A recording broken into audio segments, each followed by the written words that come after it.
This occurred when I was 17 years old. I went to the gym 3 to 4 times a week and rode the bus home. It was a Sunday and I had just missed my bus, forcing me to wait longer for another one. I could have called my parents, but they were out for the evening and taxis were expensive, so I chose to wait in the bus shelter.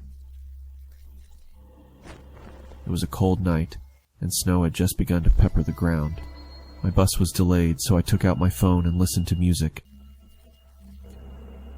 Nearly an hour had passed. It was freezing, and I hadn't seen anyone. Then I noticed something out of the corner of my eye. A creepy guy in thick layers of clothing was walking slowly towards me. I knew staring would draw attention, so I focused on my phone. He sat at the other end of the shelter and stared at me. Something was off about him. He seemed either drunk or on drugs. He then asked, "When is the bus due?" I removed my earphones and said, "I think it's delayed due to the snow." He stared at me for a while, then mumbled to himself. He was really creeping me out, so I pretended to be on my phone. After a few minutes, I took another look. He moved closer.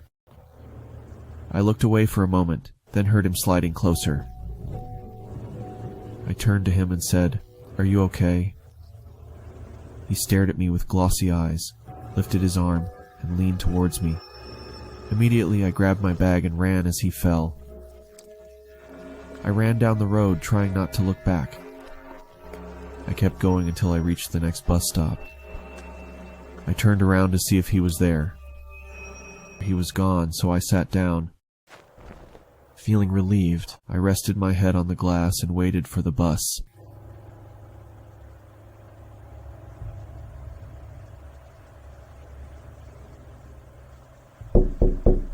I jolted and turned to see the same guy staring at me through the glass. What the hell is wrong with you? Then he started walking around the shelter towards me. I'm warning you, stay back! I yelled in panic as I backed up.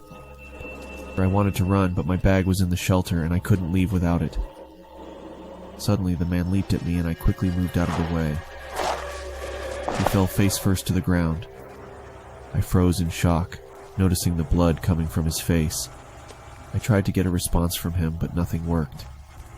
I called the police and paramedics, and they arrived shortly after.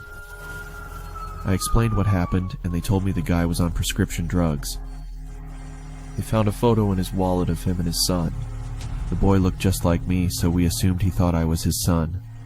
I later learned he lost his son in a custody battle and went off the rails. He was taken away for treatment. That was the last I saw of him. I got my driver's license shortly after and haven't been on a bus since.